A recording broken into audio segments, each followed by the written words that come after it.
Hi dears, welcome to new video. പ്രിയപ്പെട്ട കൂട്ടുകാരെ, എല്ലാവർക്കും പുതിയ വീഡിയോയിലേക്ക് സ്വാഗതം. നമ്മൾ ഇന്ന് ഈ ഒരു വീഡിയോയിൽ ഈ വർഷം LSS പരീക്ഷ കുട്ടികൾക്ക് വേണ്ടിയിട്ട് LSS എഴുതുന്ന കുട്ടികൾക്ക് വേണ്ടി KSTA നടത്തിയ മാതൃകാ ചോദ്യ പേപ്പറാണ് ചർച്ച ചെയ്യുന്നത്. അപ്പോൾ നിങ്ങളുടെ വിശദമായ അഭിപ്രായങ്ങൾ കമൻറ്റ് ബോക്സിൽ രേഖപ്പെടുത്തണം. അതുപോലെ തന്നെ എത്ര മാർക്ക് നിങ്ങൾക്ക് കിട്ടി എന്നുള്ളത് മാർക്ക് കിട്ടുന്ന സമയത്ത് നിങ്ങൾ കമൻറ്റ് ചെയ്യണം കേട്ടോ.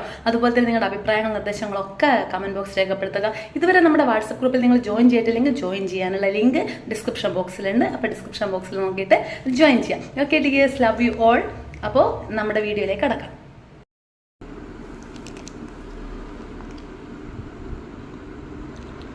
KSTA ക്വസ്റ്റ്യൻ പേപ്പറിൻ്റെ രണ്ടാമത്തെ പാർട്ട് വീഡിയോ ആണ്. Part B English. നമുക്ക് നോക്കാം എന്തൊക്കെയാണ് ചോദ്യങ്ങളാണ് വന്നിട്ടുള്ളതെന്ന്. ഇപ്പോൾ 13ാമത്തെ ചോദ്യം ഇതാണ്: read the passage and answer the questions that follows. Passage വായിച്ചിട്ട് എന്ത് ചെയ്യണം? അതുമായി ബന്ധപ്പെട്ട ചോദ്യോത്തരങ്ങൾക്ക് ഉത്തരം എഴുതണം, ചോദ്യങ്ങൾക്ക് ഉത്തരം എഴുതണം. അപ്പോൾ പാസേജ് ഒന്ന് വായിച്ചു നോക്കാം. Pingala watered and manured the seed but the seed did not sprout. Pingala change the soil and transfer the seed to another pot. Weeks and months passed. One day Pingala went near the pot. He knelt before it. Dear seed, 3 months have passed. അപ്പോൾ നമുക്കറിയാം, നമ്മുടെ ഒന്നാമത്തെ പാഠഭാഗത്തുള്ള ചോദ്യമാണ് വന്നിട്ടുള്ളത് അല്ലേ. അപ്പോൾ പിങ്കള വിത്ത് നട്ടു മുളച്ചില്ല. അപ്പോൾ ഒരു ദിവസം മാസങ്ങളും ആഴ്ചകളും കടന്നുപോയി. പിങ്കള വിത്തിൻ്റെ അടുത്ത് വന്നിട്ട് മുട്ടുകുത്തി നിന്നിട്ട് പറയാണ്: പ്രിയപ്പെട്ട വിത്തേ, 3 മാസം കഴിഞ്ഞു. അപ്പോൾ ഒന്നാമത്തെ ചോദ്യം ഇതാണ്: pick out an antonym for put out shoots from the above passage. ഇത് ചോദ്യത്തിൽ തന്നിട്ടുള്ളത് പുട്ട് ഔട്ട് ഷൂട്ട് എന്നതിൻ്റെ ഓപ്പോസിറ്റായിട്ട് വരുന്ന വാക്ക് കണ്ടുപിടിക്കാനാണ്. അപ്പോൾ നമുക്കറിയാം സിനോണിമും ആന്റോണിമും ഉണ്ട്. സിനോണിം എന്ന് പറഞ്ഞാൽ പര്യായ പദം, അതേ അർത്ഥം വരുന്ന പദം. പിന്നെയോ ആന്റോണിം എന്ന് പറഞ്ഞാൽ അതിൻ്റെ ഓപ്പോസിറ്റ് വരുന്ന വാക്ക്. പുട്ട് ഔട്ട് ഷൂട്ട് എന്ന് പറഞ്ഞാൽ എന്താ? വിത്ത് മുളച്ച് വരിക, പുതിയ ജീവൻ ഉണ്ടാവുക. സ്പ്രൗട്ട് എന്ന വാക്കാണ് പുട്ട് ഔട്ട് ഷൂട്ട് എന്ന് പറഞ്ഞാൽ. അപ്പോൾ ഈ മേലെയുള്ള പാസേജിൽ പുട്ട് ഔട്ട് ഷൂട്ട് എന്നതിനുള്ള ഒരു സിനോണിം ചോദിച്ചിട്ടുണ്ടെങ്കിൽ നമുക്ക് എന്ത് എഴുതായിരുന്നു? സ്പ്രൗട്ട് എന്നത് എഴുതായിരുന്നു അല്ലേ. സ്പ്രൗട്ട് എന്ന വാക്ക് ഇവിടെ നമുക്കുണ്ട്, പ്ലീസ് സ്പ്രൗട്ട് എന്നുള്ളത് അല്ലേ. ദാ ഡിഡ് നോട്ട് സ്പ്രൗട്ട്, ഇത് ഇവിടെ ഉണ്ട്. SPROUT, sprout. ഈ സ്പ്രൗട്ട് എന്ന വാക്ക് എന്താണ്? വളരുക, ഉണ്ടാവുക, മുളക്കുക അല്ലേ, അതാണ് അതിൻ്റെ അർത്ഥം. അപ്പോൾ ആ ഒരു വാക്കിനാണ് സിനണിമാണ് ഇവിടെതെങ്കിൽ നമുക്ക് ഉത്തരമായിട്ട് ഏതായിരുന്നു? ഇവിടെ എന്താ ചോദിച്ചത്? ആന്റണിമാണ് ചോദിച്ചത്. ഓപ്പോസിറ്റ് വാക്കാണ്. അപ്പോൾ ഉണ്ടായി വരിക എന്നുള്ളതിന് നശിച്ച് വരിക, ഡൈ ആവുക, ഡിസ്ട്രോയ് ആവുക എന്നുള്ള വാക്ക് കിട്ടിയിട്ടുണ്ടെങ്കിൽ അതാണ് നമ്മൾ ഇവിടെ എന്ത് എഴുതേണ്ടത്? എബവ് പാസേജ് നോക്കിയിട്ട് ആ ഒരു വാക്കിൻ്റെ ആന്റണിം ഇവിടെ എഴുതേണ്ടത് അല്ലേ. ഇതൊരു മിസ്റ്റേക്ക് ആയിട്ടാണ് വന്നതെന്ന് തോന്നുന്നു, അറിയില്ല. അടുത്തത് നോക്കാം. 14ാമത്തെ ചോദ്യം നോക്കാം. സ്പീച്ച് ബബിൾ ആണ് ചോദിച്ചിട്ടുള്ളത്.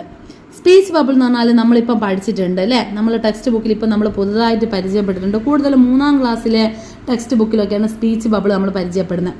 4ാം ക്ലാസ്സിൽ നമ്മൾ പറഞ്ഞിട്ടുണ്ടാകും. അതായത് ഇവർ തമ്മിലുള്ള സംഭാഷണം എഴുതുന്ന സംഭവമാണ് ഉദ്ദേശിച്ചത്. സ്പീച്ച് ബബിൾ എന്താണെന്ന് അറിയില്ലെങ്കിലും conversation between Pingala and seed ആണ് ഇവിടെ വേണ്ടത് അല്ലേ. അപ്പോൾ നമ്മൾ ഇവിടെ ഇങ്ങനെ പറയാണ്, നമ്മുടെ ഈ പിങ്കള വിത്തിനോട് പറയാണ്: dear seed, please sprout out by tomorrow. നാളത്തേക്ക് ഒന്ന് വളരുമോ പ്രിയപ്പെട്ട വിത്തേ എന്ന് ചോദിക്കുകയാണ്. അപ്പോൾ അതേപോലെ തന്നെ ഈ വിത്ത് ഒരു മറുപടിയും പറയും: sorry dear, I can't sprout.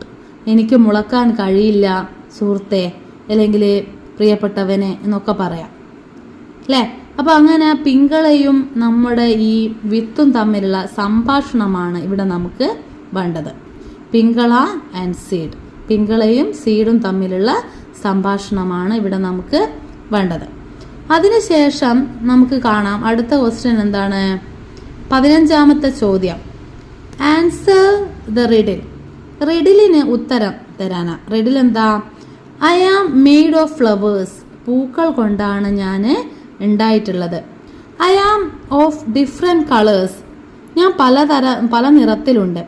I spread sweet fragrance. നല്ല സുഗന്ധം ഞാൻ പരത്തുന്നു. People like wear me in their neck. ആളുകൾക്ക് എന്നെ കഴുത്തിൽ ചൂടാൻ ഇഷ്ടമാണെന്നാണുള്ളത്. ഓക്കെ, ഹെയറിൽ ചൂടുന്നതും ഒക്കെ നമുക്ക് ഇതിൻ്റെ ആയിട്ട് വരാം കേട്ടോ. ഹു ആം ഐ, ഞാൻ ആരാണ്? അപ്പോൾ എന്നെ കഴുത്തിൽ അണിയാൻ ആളുകൾക്ക് ഇഷ്ടമാണ്, ഞാൻ പൂക്കൾ കൊണ്ടാണ് ഉണ്ടായത് എന്നൊക്കെ പറഞ്ഞത്. അപ്പം മുല്ലപ്പൂവാണ് ഇവിടെ ഉദ്ദേശിച്ചത്, മുല്ലമാല. ഗാർലൻഡ് ആണ് വാക്ക് അല്ലേ, ഗാർലൻഡ് ഓഫ് ജാസ്മിൻ നമ്മൾ പഠിച്ചതാണ്. അപ്പോൾ ഇത് റെഡിൽ നമുക്ക് വായിക്കുമ്പോൾ ചെറിയൊരു കൺഫ്യൂഷൻ തോന്നുമെങ്കിലും അതാണ് ഉത്തരമായിട്ട് വരുന്നത്. അടുത്തത് മേക്ക് മീനിങ് ഫുൾ സെന്റൻസ്. ഒരു സെന്റൻസ് ഉണ്ടാക്കാനാണ് പറഞ്ഞത്. Can, greedy, never, people, happy, B. അപ്പോൾ ഇതിൽ നമുക്ക് ഒരു ആശയം വരുന്ന ഒരു സെന്റൻസ് ആക്കി മാറ്റണം. Greedy people can never be happy. അത്യാഗ്രഹമുള്ള മനുഷ്യന്മാർക്ക് ഒരിക്കലും സന്തോഷിക്കാൻ കഴിയില്ല എന്നതാണ്. Greedy people can never be happy എന്നതാണ് ഇവിടെ സെന്റൻസ്. അടുത്ത 17ാമത്തെ ചോദ്യം. സ്ക്രോളിംഗ് ന്യൂസ് ഇവിടെ കൊടുത്തിട്ടുണ്ട്. Rio the boy reach the home safely.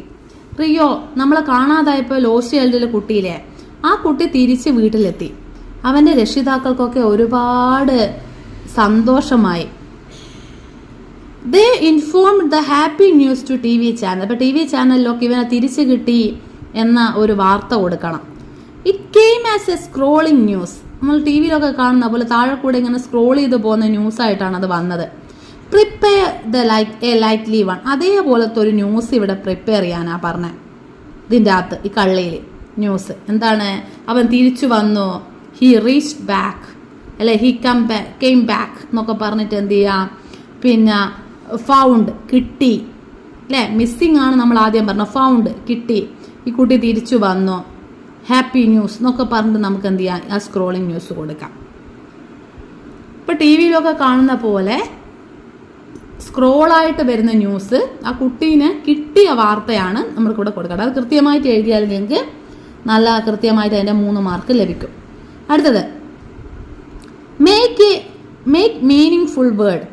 ഇതിനെ കൊണ്ട് ഒരു കൃത്യമായ വാക്ക്, ഇത് കാണുമ്പോൾ തന്നെ നമുക്കറിയാം പ്രൊക്ലമേഷൻ ആവാനാണ് സാധ്യത അല്ലേ. പ്രൊക്ലമേഷൻ PRO ഉണ്ട് അല്ലേ, CL ഉണ്ട്, പിന്നെയോ AMA അല്ലേ, TIO എല്ലാം ഉണ്ട് ഇതിൻ്റെ അകത്ത്, N ഉണ്ട്. ഓക്കെ, പ്രൊക്ലമേഷൻ ശരിയാണ്. അടുത്തതൊരു വാക്ക് തന്നിട്ടുണ്ട്. ഈ വാക്ക് എന്താണ്?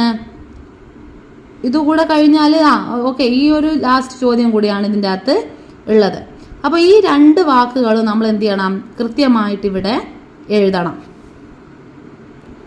ഇതുപോലെയുള്ള നിരവധി വാക്കുകൾ നമ്മൾ ചെയ്ത് പഠിച്ചിട്ടുണ്ട്. അപ്പോൾ സ്ക്രീനിലേക്ക് നോക്കുക, കൃത്യമായിട്ട് ആ വാക്ക് എഴുതിയിട്ടുണ്ട്.